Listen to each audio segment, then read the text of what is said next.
So you're going to have to excuse me because I've got the iPhone the wrong way around, if you know what I mean, so I can't see what I'm actually recording. But I'm going to discuss the two things. I'm going to discuss the duty of a noise suppressor, which I'm going to show you in a moment, and then I'm going to show you how to use the effects loop of an amp like this, the Marshall JCM 800 lead series. So please bear with me this recording.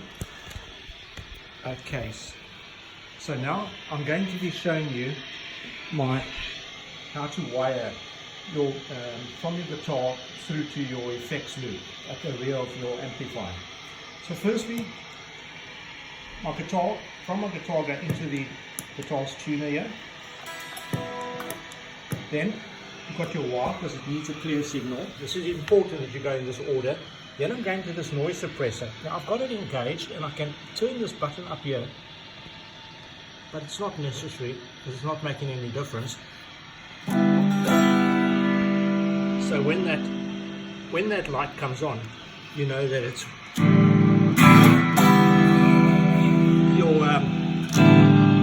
your signal's been arrested. Listen what happens when I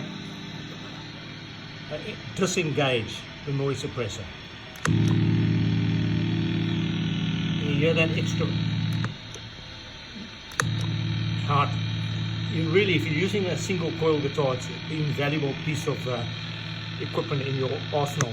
Then I'm using a compressor sustain pedal, so the order: the tuner into a wire which needs a clear signal from the guitar, then a noise suppressor to stop the noise, a compressor sustainer to compress and sustain. Those are my settings. I once saw Joe Satriani uses that setting. I've got a mega distortion pedal.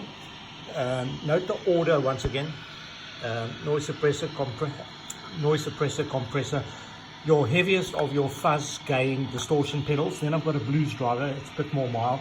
Now this is the important point. When you get to the last pedal, distortion type pedal, you go out of that into the rear of the effects loop, because you go out of that pedal into the front of the amplifier, which is there. That's where, so from a last distortion drive pedal, you go into the front of the amp, because you want to be using the preamp section of the amp. I've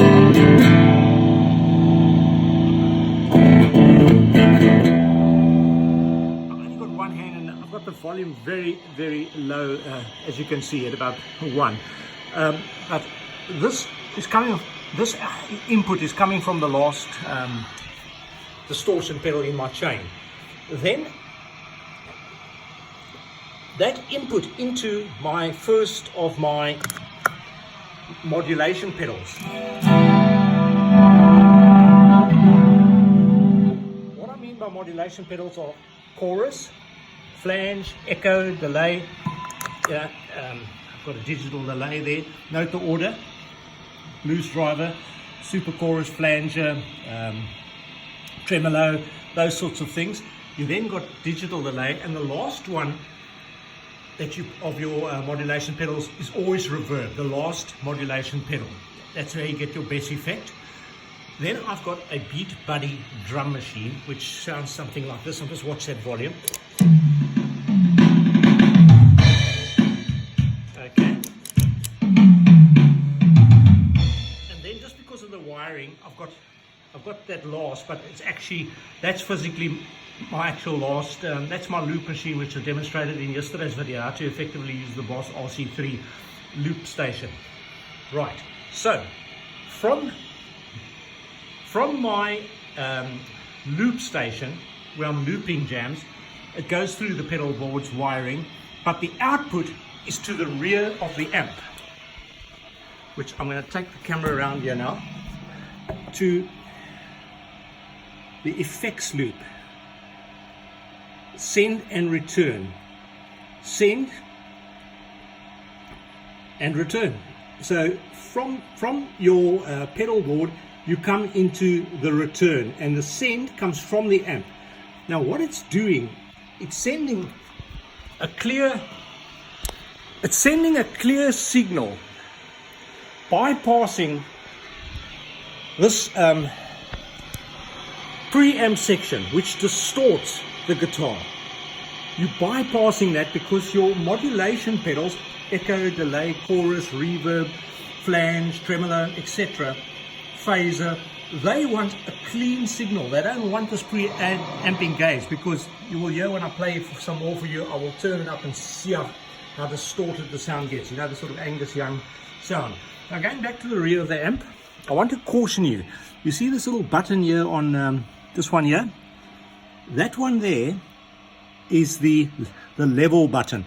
If I depress that button, this amplifier literally gets about 6 times louder, and you can literally blow your head off, like I told you yesterday, if you have your loop pedal engaged and you happen to have that little button here, the thinner one, the inner one of which controls the drum beat of this machine, and non-attenuated drum beat, you will blow your head off. I had that thing set on 10, and I had the amplifier only set at 1, and because the special effects, the effects loop bypasses the circuitry, if you have that button which I showed you a moment ago at the back of the amp here on the far left, if you have this button depressed, your volume is going to go to about 640 watts, I'm told. Let's see how those valves are getting on. I haven't played the amp much this morning, but they're burning quite hot, so be ready for a jam in a moment. And what I'm going to do now is attempt to, get the camera back into a holster here. And unfortunately I can't see what I'm doing at this stage because the camera is inverted. And I just want to demonstrate to you what happens when you play with the gain. So the key point is that the modulation pedals are not getting any gain from the pedal board. Now,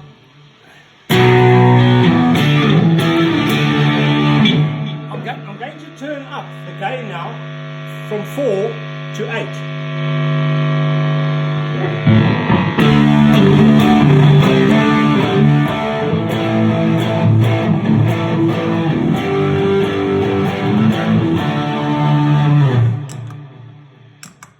You can hear what happens. It gets louder, and and believe me, I've got this very soft. If I turn it up another notch, you're going to hear how this amp sings, and it compresses its sound when you get to about 7. But I can't do it in this room, which is about 40 square meters. It's too small. I'll crack the ceiling. Okay, so I'm going to put it about 6.5 where I like it. Now, what I want to show you when I play a nice clean tone.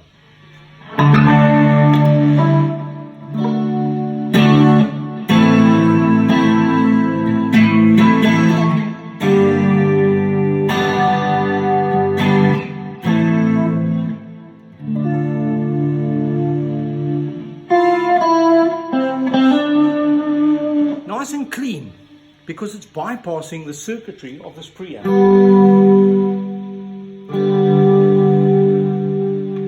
Just trust me on that. Jimi Hendrix wouldn't have used the special effects, or I call it the special effects, the effects loop of his amplifier, because what happens when you don't use it and you're using modulation pedals like flange or phaser or something, or he used a Univi pedal, you'll get dreadful swirling. But I think Jimmy actually enjoyed that, and many guitarists, if you might be one of them, you might actually enjoy all that swirling, and sounds like dirty washing in a laundromat going around. But if you want something more, you want that ability, and you also want this ability.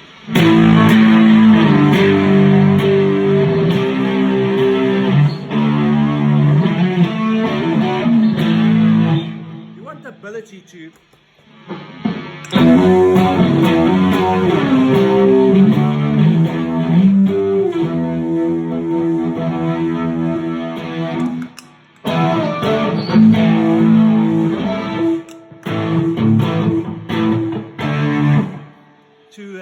get some rough sounds out of it. you got to go through the effects loop, because you want to be able to switch to something.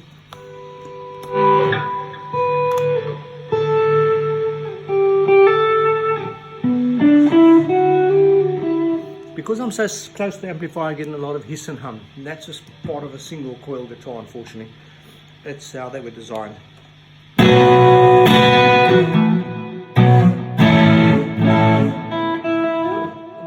And tune the guitar right now, but I've just taken out the box, and the weather's quite warm this morning, thank goodness.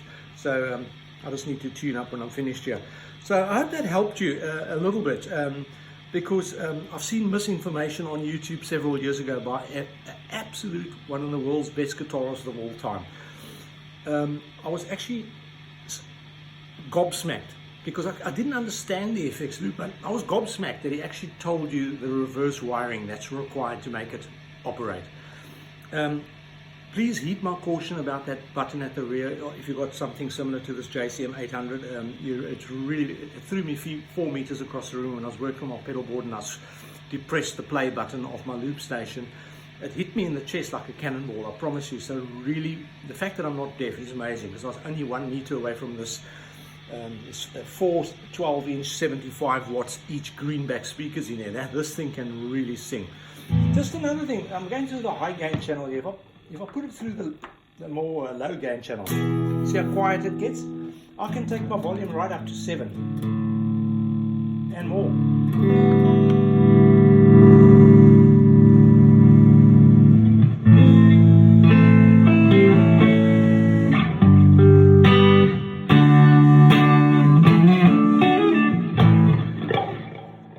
Excuse me, I'm not playing very well at the moment. I'm more focusing on presenting the video, which I'm not all that good at, as you gather. But just be very careful if you put that jack into the high gain amp. If you're not used to an amplifier like this, it's awfully loud, and you can really hurt your eardrums. So please be careful of the preamp. And while we're at that, you can put your preamp on 10. I'm going to go high gain again, but I'm watching these volumes very carefully. I've got the preamp at 10.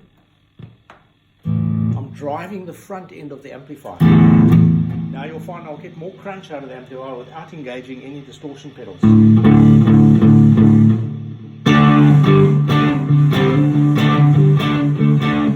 Great for rhythm, and that's through the high gain channel, but just don't move that volume control too fast, because when that preamp's engaged at 10, 9 or 10, from a guard, so it acts almost like a volume control in its own right. But watch these buttons if you're not familiar with amps like these. And that's effects loops for you. Honestly, if you don't believe me, take it straight from your guitar into the high gain channel through your modulation pedals, and you'll see what I mean about the swirling sound. It sounds awful.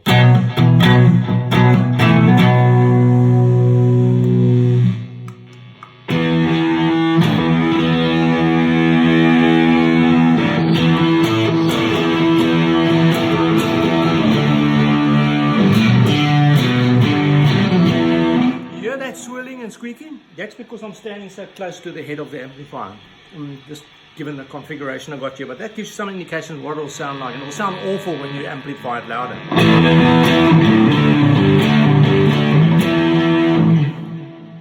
I hope that helped you. Comments below. I'm welcome to assist you if you've got any questions about this. Honestly, I do know what I'm talking about. Not a good presenter, but I know what I'm talking about. Thank you. Cheers.